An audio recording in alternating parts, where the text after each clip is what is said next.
అవకాశం ఇచ్చిన మీకు గౌరవ ముఖ్యమంత్రి శ్రీ నారా చంద్రబాబు నాయుడు గారికి నా హృదయపూర్వక ధన్యవాదాలు తెలుపుకుంటున్నాను. కులాల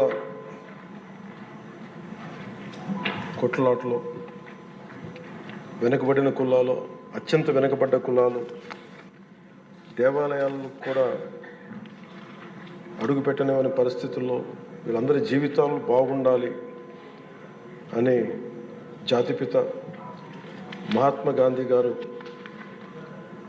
ముందుకు తీసుకొచ్చింది. అలాగే జనసేనకి స్ఫూర్తి అయిన శ్రీ నారాయణ గురువు గారికి, అలాగే రాజ్యాంగ నిర్మాత శ్రీ బాబాసాహెబ్ అంబేద్కర్ గారికి హృదయపూర్వక నమస్కారాలు తెలియజేసుకుంటూ నేను స్పీచ్ని అంటే మా జనసేన అభిప్రాయాన్ని తెలియజేస్తాను. అధ్యక్ష, గత 2 దశాబ్దాలుగా ప్రత్యేకించి ఇంకా స్పష్టంగా చెప్పాలంటే 2004 నుంచి చాలా దళిత మేధావులతోటి, చాలామంది దళిత కార్యకర్తలతోటి, అటు మాల మాదిగ ఉపకులాలు కావచ్చు, అన్ని రకాలుగా చాలామంది మేధావులతోటి చర్చల్లో పాల్గొన్నవాడిని. అధ్యక్ష, వారు నన్ను మనస్ఫూర్తిగా ఆహ్వానించారు. అలాగే బహుజన సిద్ధాంతం కానీ వీటి పట్ల ఆకర్షితులైన వాడిని. అందువల్ల నన్ను చాలాసార్లు ప్రత్యేకించి వర్గీకరణ గురించి అనేక పర్యాయాలు దీని గురించి మాట్లాడుతూ ఉండేవాళ్ళు.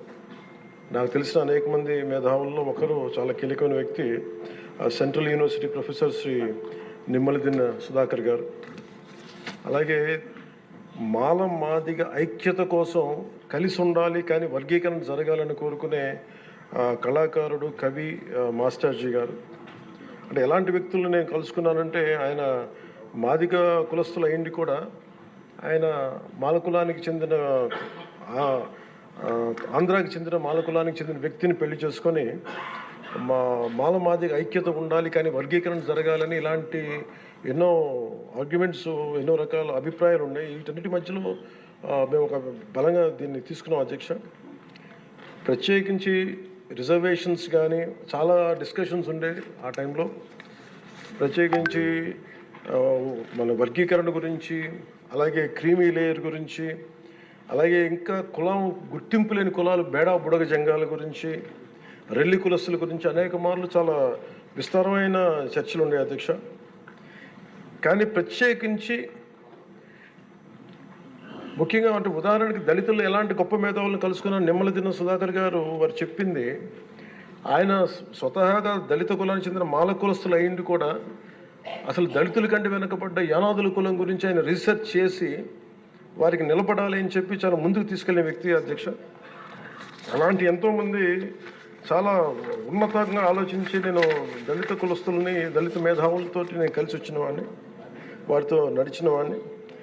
ప్రత్యేకించి ఈ రోజున వర్గీకరణకు సంబంధించి దీనికి మనస్ఫూర్తిగా ఈ స్థాయి దాకా వచ్చింది అంటే, ఒకళ్ళు మందకృష్ణ మాదిగ గారు అయితే దాన్ని ముందుకు తీసుకెళ్లిన వ్యక్తి శ్రీ నారా చంద్రబాబు నాయుడు గారు. అధ్యక్ష,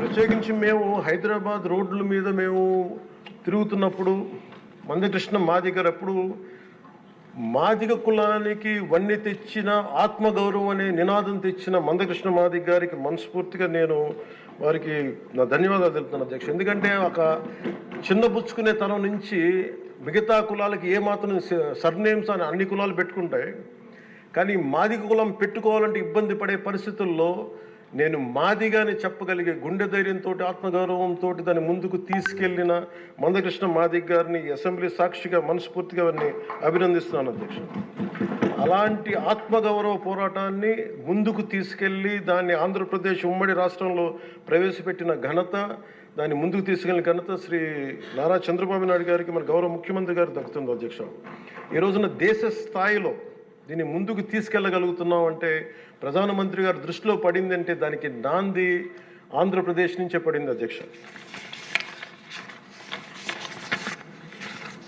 మేజర్గా మాకు అప్పుడు నేను ఇలా దళిత మేధావులతో అందరితో మాట్లాడుతున్నప్పుడు, ఇది వర్గీకరణ మాల కులస్తులను తగ్గించి మాల కులస్తులకి అన్యాయం జరుగుద్దని చాలా 2 వర్గాల వారు కూర్చొని మాట్లాడుకునేవాళ్ళు. అధ్యక్ష, ఆ టైంలో నాకు వినిపించిన ఆర్గ్యుమెంట్స్ అధ్యక్ష, ఉదాహరణకి ఏపీలో మాల కులస్తులు, మనకి తెలంగాణలో మనకి మాది కులస్తులు ఎక్కువ అధ్యక్ష. అలాగే ఇది ఒక్కొక్క చోట ఒక డామినేట్, ఒక్కొక్క కులం సబ్ క్యాస్ట్ ఎక్కువ బెనిఫిట్ తీసుకుంది రిజర్వేషన్లో, ఇది మిగతా వాళ్ళకు కూడా చెందాలనే దానిదే ఈ వాదన ఇది. ఉదాహరణకి రాజస్థాన్లో అయితే మేఘవాల్స్, జాటోస్ ఎక్కువ తీసుకుంటారు రిజర్వేషన్లో. భైరవ కులస్తులు కానీ కోలీస్ కానీ దీన్ని తక్కువ శాతం తీసుకుంటారు. ఇక్కడ వాళ్ళు బెనిఫిట్ అవుతారు అధ్యక్ష రాజస్థాన్లో.